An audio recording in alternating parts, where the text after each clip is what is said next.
So here I am, center stage, soulless, on a real stage, in a real theater.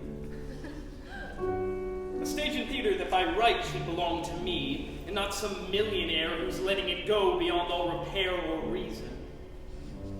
By what right is it mine? Divine rights, artistic rights, moral ones. Not that they count for much in these impoverished times, where wealth equals good and big equals better. I would transform this shabby, forgotten, forlorn room into a place of wonder and imagination again. That chandelier would sparkle anew if I had to polish every crystal myself.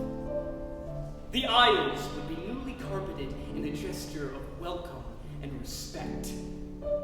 Those rows of broken chairs would be reclaimed in a plush red velvet that said, "Sit down, children. You're safe here. We are going to take you on an amazing journey to China or Persia or Timbuktu. Today we are going to tell you the amazing story of your favorite character, anyone you choose. But before we begin, there are a few rules, so listen up. I said listen up, you kids in the balcony! That means you too. No kicking the chair in front of you. No paper airplanes or spitballs. No putting chewing gum underneath the arm or seat of your chair. No talking. Unless the action becomes so unbearably exciting that you have to shout out, "Quick, Robin Hood, the sheriff is gonna get you!" We're so sad that you won't be able to live if you don't speak up. It's up to you that Tinkerbell doesn't die. That Abraham doesn't sacrifice his firstborn. For the precious time that you are here and we actors are before you, the future of the world is in your hands. The fate of the human race is yours to decide. Think about it. The possibilities are boundless. The responsibility is yours. And don't forget to breathe.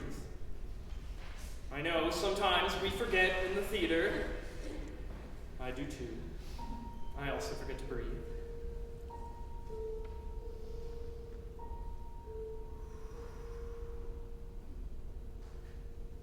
It's so wonderful. Come with me, and you'll be in a world of pure imagination. Take a look, and you'll see into your imagination. We'll begin with a spin, traveling on a world of my creation.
face and says, whatever. At least next year she'll be dead. So we sit and we eat. We sit and we eat. Then Grandma Schmidt says the N-word again. She says, the turkey's so burnt, it looks like an N-word. It goes a dirty little mouth. Uncle Hank says, oh, she hates everyone. I mean, she was born and raised down south. So it's okay. It's okay. I'm like, no, it's not. That's something you can't say. Hank says, cut the old lady some slack. Besides, the turkey was particularly black. So I stand and give a speech. I stand and give a speech. I say, this is how I know that I'm better than her. I would never use a racial slur just because someone's black. Not that it's a problem if you're black. Hey, you're black, so you're black. It's not your fault.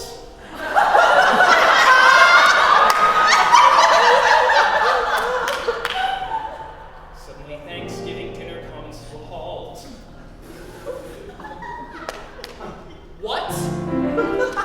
What? I'm racist? Grandma Schmidt just said the N-word. She literally just said the N-word. Hearing words like that makes me absolutely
I'm sorry.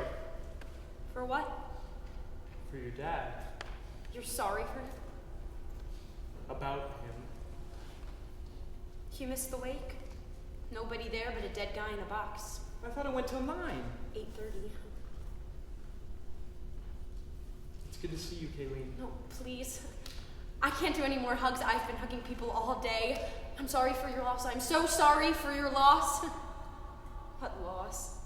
If I have to hug one more person, I think I'm gonna choke on my own spit. It's been forever, lady. I've been here. Where the fuck have you been? College. College. Yeah, I came back in the summers and Christmas. I tried to look you up. I tried to find you, but I could never find you. Well, I've been here. Where? Not listed. Not at home. I work. I work and I sleep. What do? Nothing. Not right now. Looking. Seems like whenever I'm home, I'm looking for you. Well, you didn't look hard enough. So what's been going on with you for the last 4 years? No, please. I don't want to do this thing where we recap the last 4 years of our lives. Fine. I've been waiting tables. Your dad told me you were waitressing. He didn't tell me you stopped by. Big surprise there. You're such an asshole. I'm alone now, Dougie. You're not alone, Keely. It's good to see you, too. I think I'm home now. What does that mean? It means I'm home. I'm back. It's good, I guess. You know, whenever anything crazy happened at college, or anything beautiful or fucked up, I'd think, Kayleen would love this.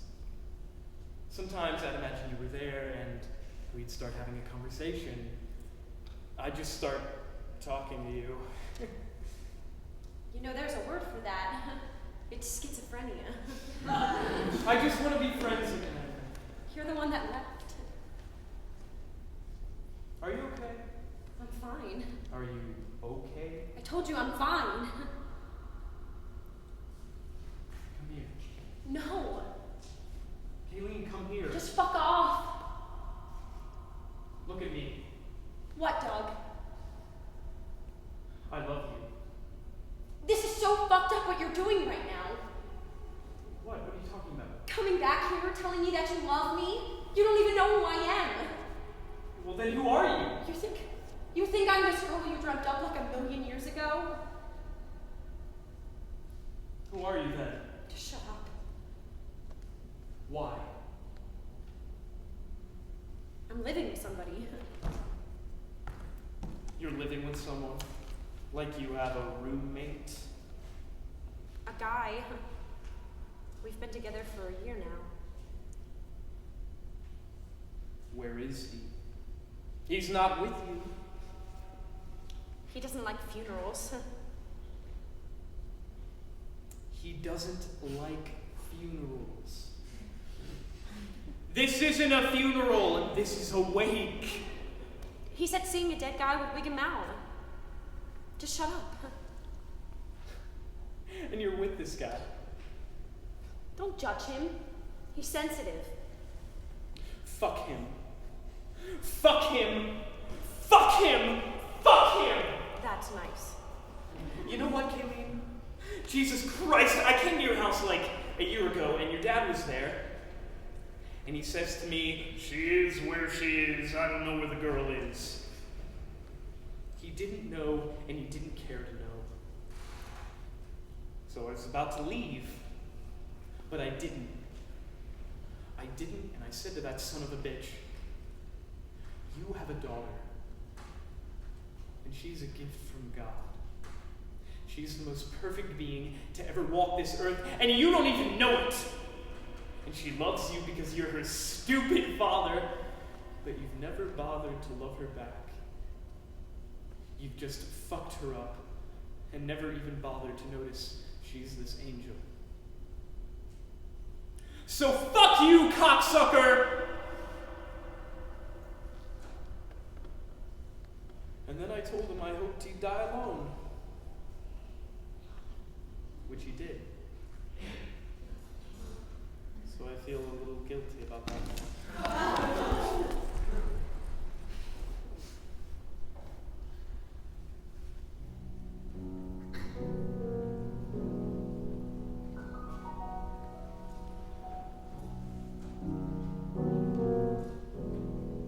What can you lose? Only the blues. Why keep concealing everything you're feeling? Say to her, what can you lose? Maybe it shows she had clues which she chose to ignore. Maybe though she knows and just wants to go on as before. As a friend, nothing more. So she closes the door. Well, if she does, those are the dues. Once the words are spoken, something may be broken. Still you love her, what can you lose? What if she goes? At least now you'll have part of her. What if she had to choose? Leave it alone. Hold it all in. Better a bone, don't even begin with so much to win. There's too much to lose.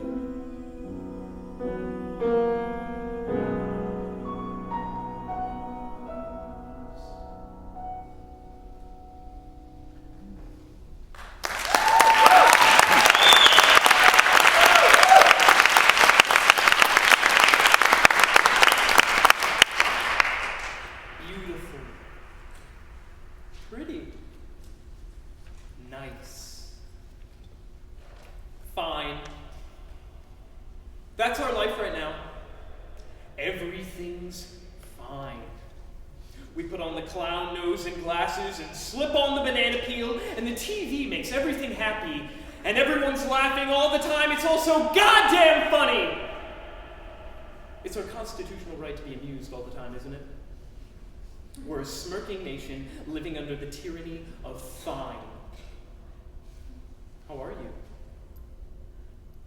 Fine. How are you feeling? Fine. How did you like the painting? Fine. Would you like some dinner? Fine. Well, let me tell you something. Everything is not fine. How are you? How was your day? How are you feeling? Conflicted, nuanced, troubled, diseased, doomed. I am not fine.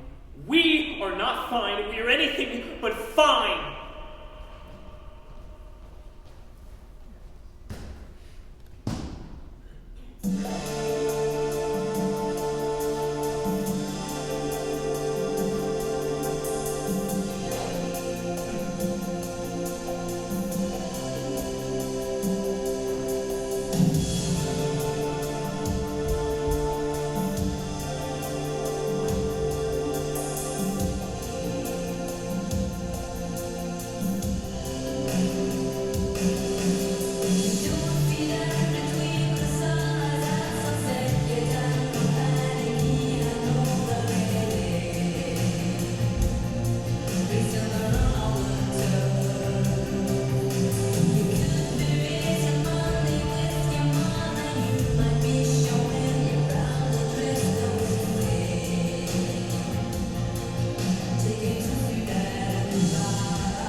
Yes, she looks for me.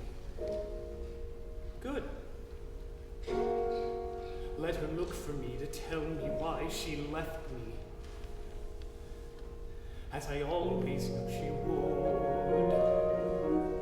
I thought she understood. They have never understood, and no reason that they should. But if anybody could,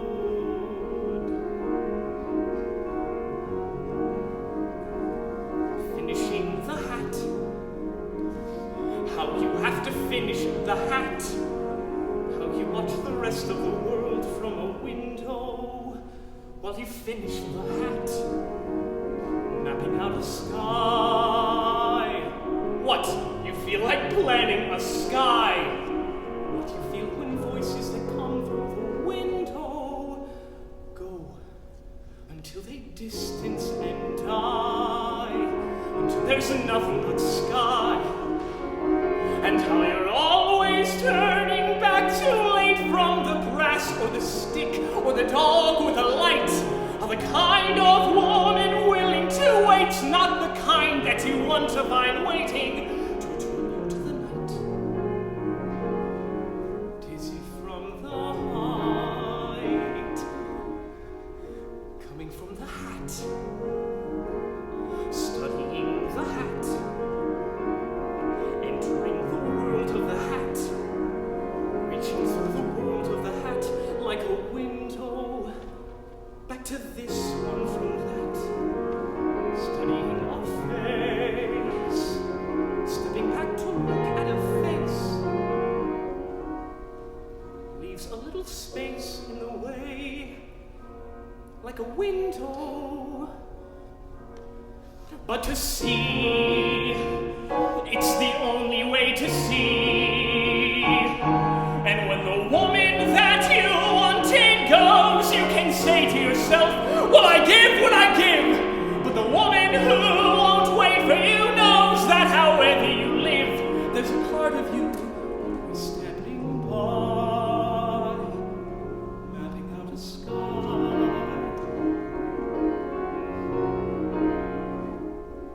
Finishing a hat, starting on a hat, finishing a hat. Look, I made a hat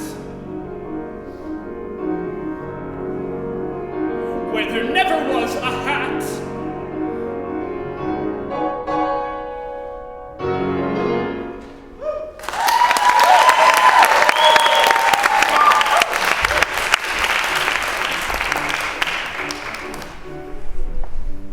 And always the curtain will fall, and we actors will take our bows. House lights up! It's all over. You can all go home now. See you later.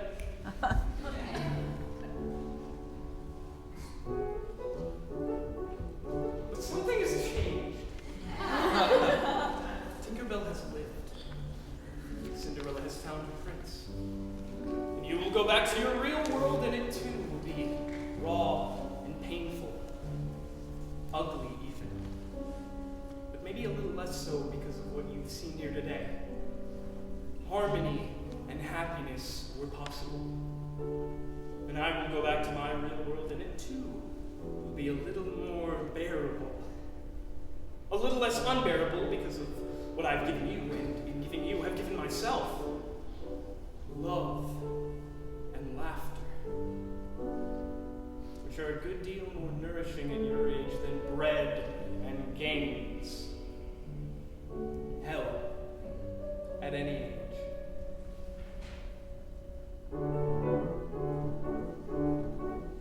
Could be. Who knows?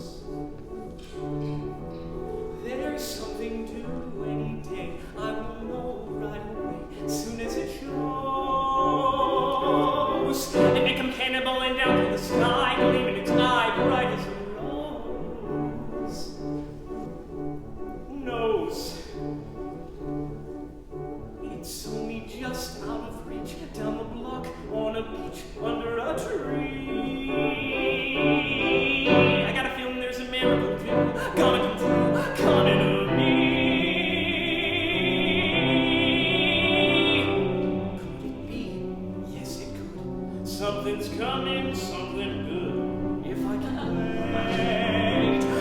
something's coming, I don't know what it is, but it is gonna be great. With a click, with a shock, phone will jingle, door will knock, open the latch. Something's coming, don't know when, but it's soon. Catch the moon, one-handed catch. Around the corner, or whistling down the river. Come on, deliver to me. Will it be? Yes, it will. Maybe just by holding still, it'll be there. Come on, something, come on in. Don't be shy, meet a guy. Pull up a chair. The air is humming, and something great is coming. Who knows? It's only just out of reach, down the block, on a beach. Maybe tonight. Maybe tonight. Maybe tonight. Maybe tonight.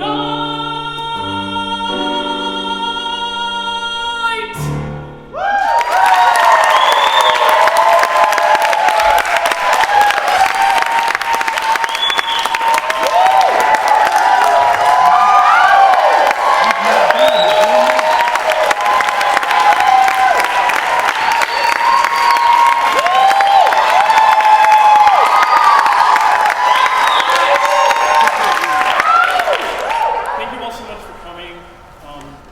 Who do I thank first? All the MTs, thank you all for coming, even on our busy schedule and all that. Thank you all. The MT faculty, the dance faculty, Tom, everybody.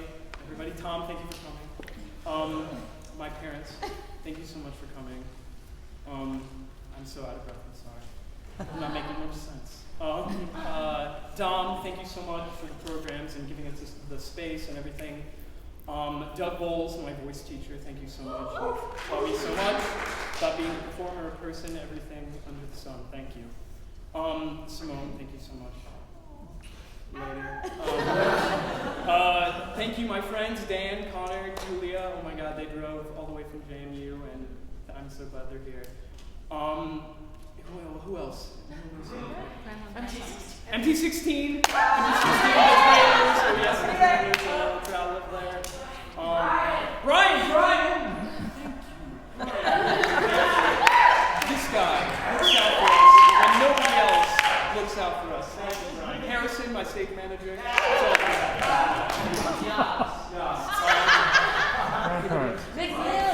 Megan Jones! Megan, thank you so much for being in my recital. Thank you, Megan. Grandma, Grandpa. Grandma, my grandma here. The lights, Sarah Francis, thank you for my light and choreographing. And yeah, that's all she wrote.